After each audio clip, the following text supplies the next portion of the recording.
Welcome back ناظرین. قطر کے اوپر اٹیک کے بعد اور جس طرح پھر رسپونڈ کیا امریکہ نے یا دنیا پوری نے, گویا کہ کوئی اتنا لگتا نہیں ہے کہ اسرائیل کو کوئی شٹ اپ کال گئی ہو. تو ہم سمجھیں کہ اب اس کے بعد عرب ورلڈ کے اندر بھی اب یہ کوئی سوچ میں تبدیلی آئے گی. بڑا ریلائنس تھا کہ شاید امریکہ ان کا اتحادی ہے, بڑے بڑے اڈے ان کے وہاں پہ موجود ہیں, کوئی اگریشن ہوگا تو سب سے پہلے امریکہ آگے کھڑا ہوگا, بٹ وہ ہوا نہیں ہے. تو وہاں پہ کوئی بدلاؤ آپ کو نظر آ رہا ہے کہ عرب ورلڈ کیونکہ اب اجلاس ہونے جا رہا ہے تو یقیناً وہاں سے بھی ایک اسٹیٹمنٹ تو آئے گی؟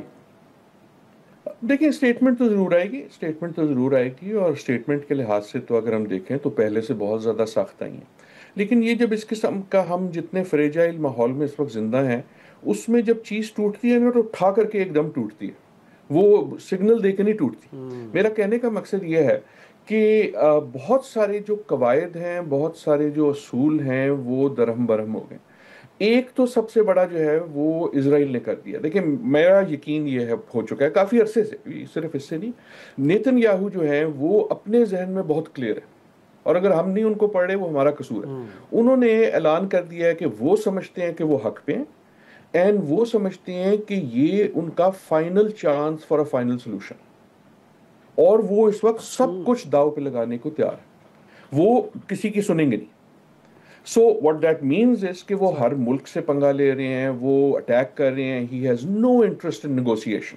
اگر یہ ازمپشن ہے کہ کچھ ہوگا, کسی لیول پہ آئے گا اور پھر وہ پیچھے ہٹ جائے گا, ان کے لیے فائنل سولوشن یہ ہے کہ نہ رہے گا فلسطینی اور نہ رہے گا فلسطین, وچ از اے ویری ٹریجک تھنگ. لیکن ہمیں اگر ہم یہ ریالٹی کو پاسبلٹی بھی سمجھیں, then where does the Arab world stand? Arab world کے لیے ایک تو چینج یہ ہے کہ یو آر ایگزیکٹلی رائٹ, یہ بہت بڑا واقعہ تھا کہ ان کی طرف سے ان کے ذہن میں جو ان کے پاس گارنٹی یا شیلڈ تھی وہ ہٹ گئی.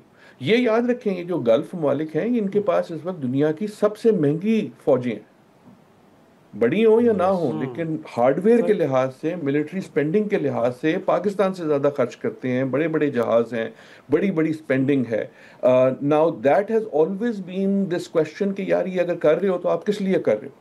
آئی ڈو ناٹ تھنک کہ دیر از دی ایپیٹائٹ کہ وہ اسرائیل کو جنگ سے لیں گے. لیکن نہ صرف اجلاس, اگر اس وقت آپ قطر میں موجود ہوں, دوحہ میں, یا آپ ابو دھابی میں, یا سعودی عربیہ میں, میرے خیال میں تو واشنگٹن میں بھی, تو آپ کی نظر جو ہے نا کھٹمنڈو پہ بھی ہوگی.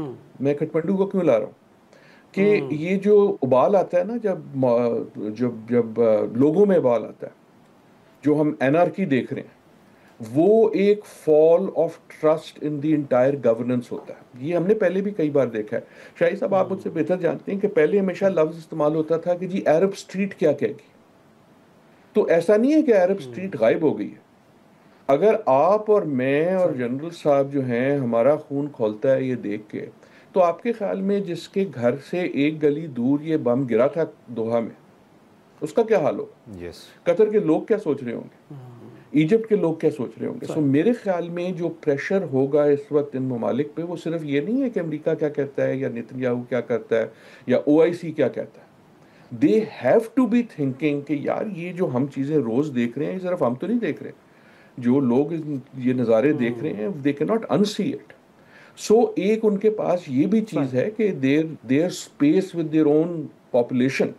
بادشاہت کا مطلب یہ نہیں ہوتا کہ آپ جو مرضی کر لیں, آپ کو پھر بھی سوسائٹی کو کنٹرول کرنا پڑتا ہے. What I'm saying is مجھے نہیں پتا کیا ہوگا اس وقت. تو آپ اگر ہسٹوریکلی دیکھیں تو بیان ہوگا, بیان سے زیادہ کچھ نہیں ہوگا, تھوڑی تو آپ کو سپورٹ مل جائے گی امریکن بیان سے بھی, and then back to normal. لیکن جب ابال آتا ہے تو دین سڈنلی آتا ہے. ہم نے نیپال میں دیکھا, ہم نے بنگلہ دیش میں دیکھا, ہم نے عرب اسٹریٹ پہ پہلے دیکھا ہے, ٹونیشیا میں دیکھا ہے.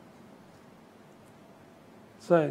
تو انفیکٹ جل صاحب آپ کو لگتا ہے نا کہ کہیں پبلک پریشر بھی ہوگا, اور ساتھ میں جس طرح ایک ڈیفینس شیلڈ لگتا ہے کہ اب نہیں اویلیبل عرب ورلڈ کو بھی, اور بالخصوص پہ مسلم ورلڈ کی ہم بات کرتے ہیں, تو سوچ میں بدلاؤ کے امکانات ہیں. اور کوئی اب دیکھیں اگر نہیں ہے تو ان کی بد نصیبی ہے. دیکھیں پہلے ڈائریکشنل گیا جی اسرائیل, جہاں اس کو اینیمی ملا, ایران میں, لیبیا میں, لیبنان میں, سیریا میں, یہ غازہ تو چلیں اس کو کر رہا تھا, تو یہ وہاں پہ پہنچا ہے, حوثیز کے خلاف گیا.